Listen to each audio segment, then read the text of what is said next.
வரவேற்பறை நிகழ்ச்சிக்கு உங்களை வரவேற்பதுனா உங்கள் ஐஸ்வர்யா தினேஷ். படித்த மாணவர்கள் எல்லாருக்கும் வேலை கிடைக்கணும் அப்படின்ற எண்ணம் மட்டும் இல்லாம படித்த மாணவர்களை அதிகாரிகளா ஆக்கணும் அப்படின்ற நல்ல எண்ணத்தோட இருக்கிற ஒரு அற்புத மனிதரை தான் நம்ம இன்னைக்கு சந்திக்க போறோம். இன்னைக்கு நம்ம நிகழ்ச்சியில பார்க்க போற கெஸ்ட் IAS பயிற்சியாளர் திரு வீரபாபு அவர்களை தான். வாங்க அவரை சந்திக்கலாம். வணக்கம் சார். வணக்கம். எப்படி இருக்கீங்க சார்? சார், அதாவது ஒரு IAS அகாடமி ஆரம்பிக்கணும். ஸோ இந்த மாதிரி மாணவர்கள் எல்லாருமே ஒரு அரசு துறையில இருக்க ஒரு வேலையில அமர்த்தணும், அவங்களெல்லாம் அதிகாரிகளாக பார்க்கணும் அப்படின்ற எண்ணம் உங்களுக்கு ஏற்பட்டதுக்கான காரணம் என்ன? நீங்க அதை ட்ரை பண்ணி நம்மளால முடியல, அதாவது நம்மளோட மாணவர்களாவது அந்த நிலைமைக்கு கொண்டு போகணும் அப்படின்னு ஆசைப்பட்டீங்களா, இல்ல இந்த மாதிரி மாணவர்களுக்கு நம்மள ஒரு ஆப்பர்ச்சுனிட்டி கிரியேட் பண்ணி கொடுக்கணும் அப்படின்ற எண்ணத்தினால இது ஆரம்பிக்கப்பட்டதா? ஒரு நாடு ஆட்சியாளர்களால் தான் இயங்கி கொண்டிருக்கிறது.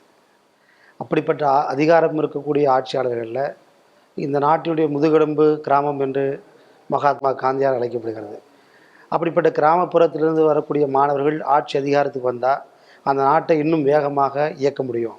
அதனால் கிராமப்புற மாணவர்களை அதிகாரிகளாக ஆக்க வேண்டும் என்கிற ஒரு நல்ல எண்ணத்தோடு இந்த பயிற்சி மையத்தை துவங்கியிருக்கிறேன். Okay sir. அண்ட் உங்களோட பயிற்சி அகாடமி எப்படின்னா, அதாவது தமிழ்ல நீங்க அந்த ட்ரைனிங் கொடுக்குறீங்க. உங்களோட அந்த அகாடமியோட ஸ்பெஷாலிட்டியே அதுதான் சொல்லும். ஸோ இந்த ஒரு தாட் உங்களுக்கு எப்படி வந்தது? IAS தேர்வு இன்றைக்கு இந்திய மக்களால் 3 எழுத்து மந்திரம், எல்லாரும் கனவு காணக்கூடிய ஒரு மிக முக்கியமான ஒரு தேர்வாகவும் ஒரு பதவியாகவும் இருக்கிறது. அந்த பதவியை அடைகிறவர்கள் கிராமப்புற மாணவர்களுக்கு அந்த வாய்ப்பு கிடைக்காம நகரப்புற மாணவர்களே அதை அடைந்துட்டு இருக்கிறாங்க. கேள்வி வினாத்தாள் இந்தியிலும் ஆங்கிலத்தில் இருக்கும். ஆனால் விடையை அவங்கவுங்க தாய்மொழியில் எழுதி கொள்ளலாம். அதை அந்த ஆங்கிலத்தை வினாத்தாளை புரிந்து கொண்டு விடையை அவங்கவுங்க தாய்மொழியில் எழுதி கொள்ளலாம். ஆனாலும் அதற்கான பயிற்சி மையங்களும் அதற்கான பாடப்புத்தகங்கள் இல்லை என்பதனால் தமிழ் வழியில் இருக்கும் மாணவர்களுக்கு அப்படி ஒரு பெரிய ஒரு கனவாகவே இருக்கிறது. அதை தயார்படுத்த வேண்டும் என்பதனால் நான் 2006 IAS நேர்முகத்து வரைக்கும் சென்று எனக்கு அந்த வாய்ப்பை இழந்தேன். காரணம், எனக்கு ஆங்கிலம் சரியாக அப்போது வரவில்லை. அதனால் அதை என்னை தகுதிப்படுத்தி கொண்டு நம்மை போன்று இருக்கக்கூடிய கிராமப்புற மாணவர்களை அரசு பள்ளியில் படிக்கக்கூடிய மாணவர்கள், இன்றைக்கி அதிகமான மாணவர்கள் அரசு பள்ளி மாணவர்கள் தான் இருக்கிறாங்க. ஆனால் அவங்க ஒரு அதிகாரத்துக்கும் அரசு பள்ளி மாணவர்களுக்கும் இடையில் மிகப்பெரிய ஒரு இடைவெளி இருந்துக்கிட்டு இருக்கிறது. அதிகாரம் எப்போதுமே ஒரு மையத்தில் இருக்கிறது. ஆனால் கிராமப்புறத்தில் இருக்கக்கூடிய மாணவர்களுக்கு அதை சென்றடையவே முடியலை. அதுக்கான ஒரு வாய்ப்பை நாம் ஏற்படுத்தி கொடுக்கணும் என்பதற்காக, தமிழர்களை ஆட்சியாளர்கள் ஆக்க வேண்டும் என்பதற்காகவும், தாய்மொழியை ஆட்சி மொழியாக்க வேண்டும் என்பதற்காகவும் ஆட்சி தமிழ் என்கிற ஒரு பெயரில் இந்த பயிற்சி மையத்தை துவங்கி 2007 முதல் துவங்கி நடத்தி வருகிறேன். ஏராளமான மாணவர்களை வெற்றி பெற வைத்திருக்கிறோம்.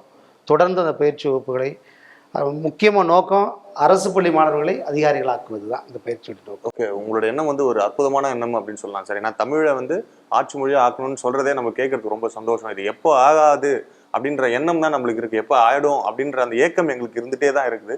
ஆனாலும் இப்போ நம்ம தமிழ் வழியில இந்த எக்ஸாம்ஸ்லாம் எழுதிட்டோம் அப்படின்னா, ஸோ இந்த IASஓ IPSஓ இல்லை இந்த கவர்மெண்ட் எக்ஸாம்ஸோ இவங்க போஸ்டிங் தமிழ்நாட்டில் மட்டும் போட போகிறதில்ல, இந்தியா முழுக்க உள்ள எந்த ஸ்டேட்டில் வேணால் போடுவாங்க.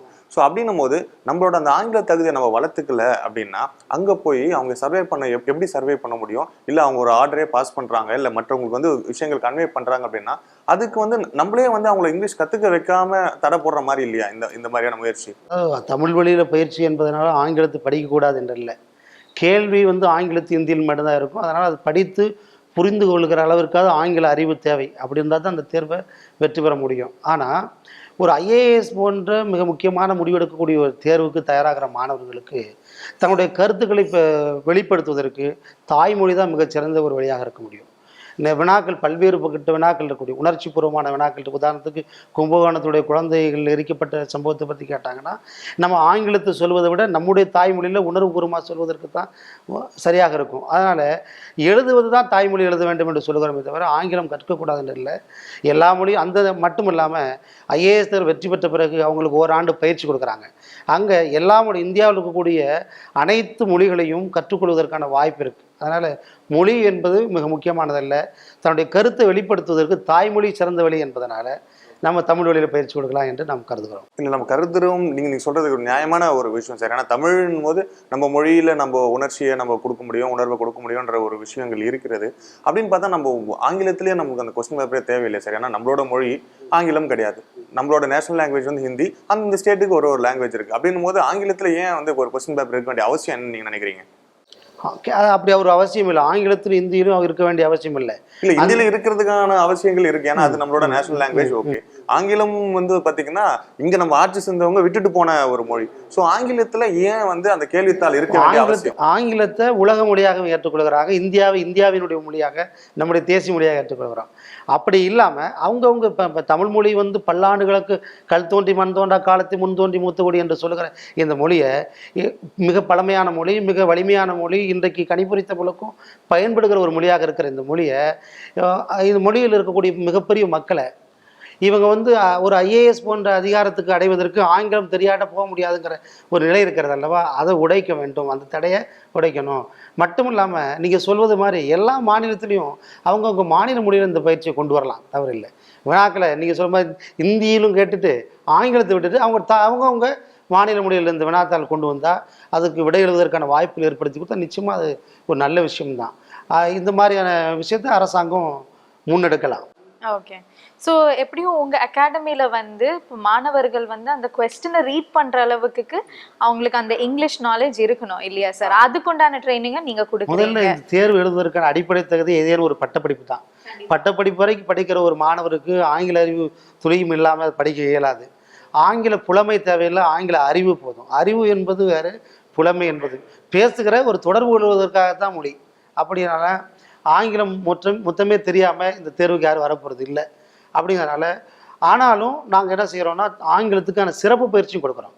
தமிழ் மாணவர்கள், கிராமப்புறத்து மாணவர்கள் இந்த தேர்வு எழுதுறதுனால அவங்களுக்கு ஆங்கிலமே தெரியாமல் ஒரு ஐஏஎஸ் அடைந்த பிறகு இவர் சொன்ன மாதிரி ஒரு சிரமப்படுவாங்க. பிற மாநிலத்தில் போய் போட்டால் அங்கே உள்ள மக்களோடு பேசுவதற்கும், அங்கே உள்ள மக்களுடைய பண்பாட்டையும் கலாச்சாரத்தை புரிந்து கொள்வதற்கு, அவர்களுடைய மொழியை தெரிந்தால் தானே அங்கே உள்ள பிரச்சனைகளை தெரிந்து கொள்ள முடியும். தமிழ்நாட்டில் இருக்கக்கூடிய நிறைய ஆட்சியாளர்கள் வந்து பிற மொழிகள் இருக்கிறாங்க. அதனால் இங்கே உள்ள சேரி பகுதியை பற்றியோ, இங்கே இருக்கக்கூடிய நமக்கு பெரிய மழை பெய்தால், அங்கே வெள்ள நீரோட்டம் வந்தால் இங்கே உள்ள மக்களுடைய பிரச்சனை இவர்களுக்கு தெரியல. காரணம் இவங்களுக்கு நம்முடைய தமிழ் மொழி தெரியாது, மக்களுடைய பிரச்சனை தெரியாது. ஒரு மக்களை பற்றி அறிந்து கொள்ள வேண்டும் என்றால் தாய்மொழி அவசியமானது என்பதற்காக நம்ம அதுக்கு முன்னெடுக்கிறோம்.